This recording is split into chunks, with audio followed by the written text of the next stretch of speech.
Vamos continuar aqui na nossa pauta de hoje. Peraí, vamos lá.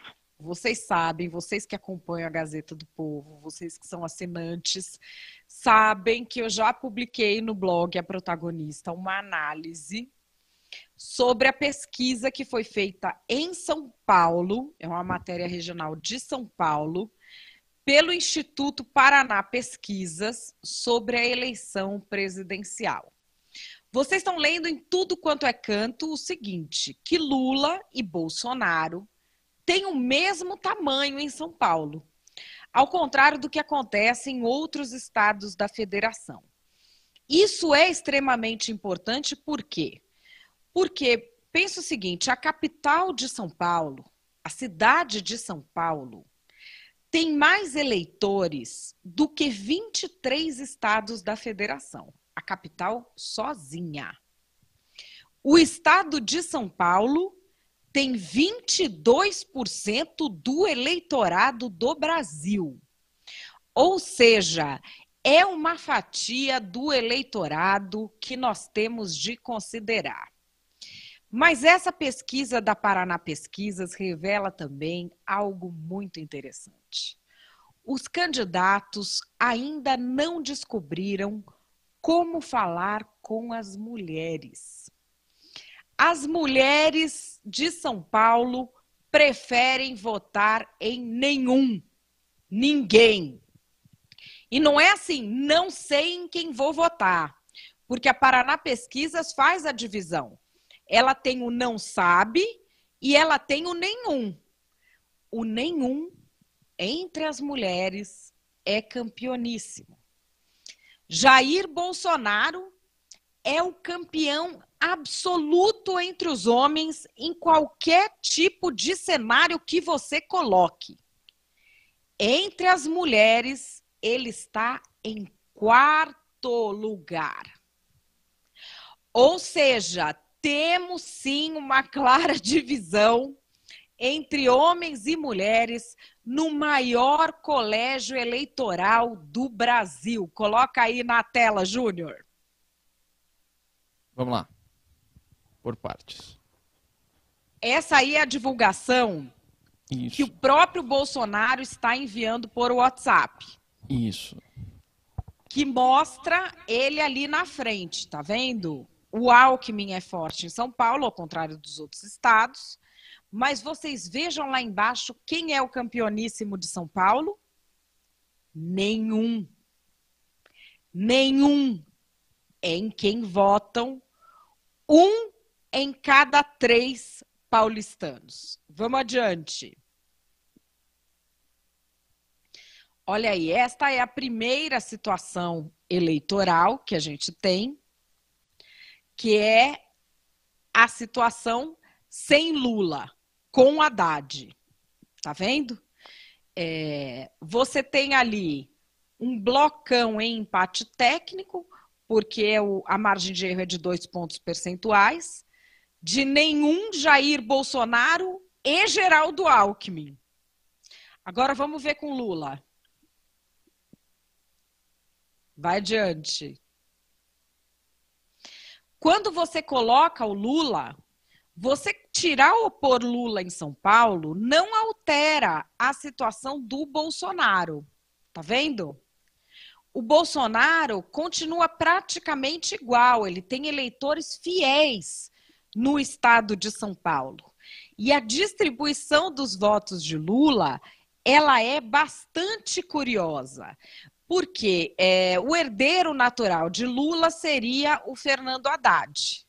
Mas a única candidatura que realmente vai ter alguma modificação com a saída de Lula aqui no estado de São Paulo é a de Ciro Gomes, que vai dobrar de tamanho no estado de São Paulo.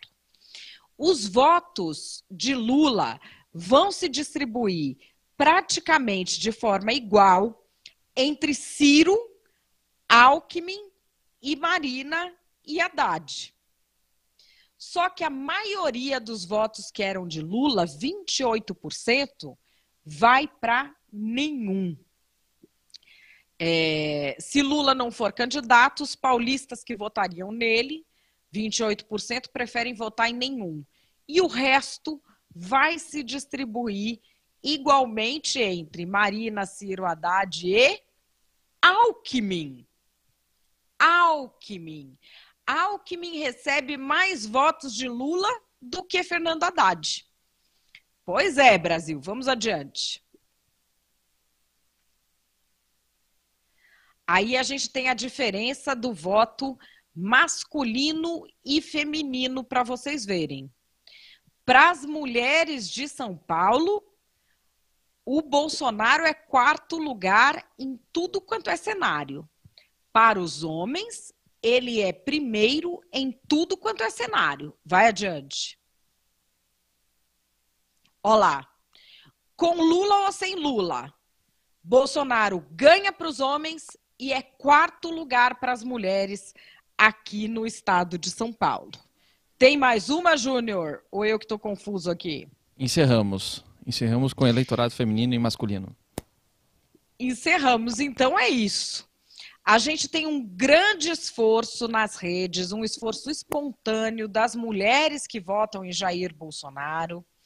Elas têm falado que são a favor da candidatura, têm postado vídeos, têm tuitado, mas os números no estado de São Paulo revelam isso. Se para os homens Jair Bolsonaro é campeoníssimo, sem nenhuma sombra de dúvida, para as mulheres Jair Bolsonaro é quarto lugar com Lula ou sem Lula. É a primeira vez que a gente tem uma diferença tão grande entre o eleitorado masculino e feminino em uma eleição presidencial. E isso é, sim, muito significativo na nossa sociedade. Vamos ver quais serão os passos adiante. E talvez por isso a gente tenha tanta dificuldade de um candidato com uma altíssima performance nos números absolutos de fazer aliança. O estado de São Paulo é pioneiro, por exemplo, em colocar as moradias populares nos nomes das mulheres. É pioneiro em diversas ações afirmativas, como, por exemplo, as delegacias da mulher. Será que as mulheres paulistas vão aceitar declarações do tipo: quando você vê uma mulher numa sala, uma mulher gostosa, você vai atrás dela até pegar? Não sei se esse é o tipo de coisa que cola em São Paulo. É um desafio para os marqueteiros de Jair Bolsonaro como reverter essa tendência que persiste, apesar de tudo que foi feito nessa pré-candidatura. E persiste por quê? Persiste pelas próprias declarações do candidato. E persiste também pelas atitudes da militância masculina do candidato, que não suporta quando se diz qualquer coisa contra ele. Vamos ver quais serão as saídas que serão encontradas a partir deste momento. Esses são dados da pesquisa Paraná Pesquisas, que você pode ver no blog A Protagonista.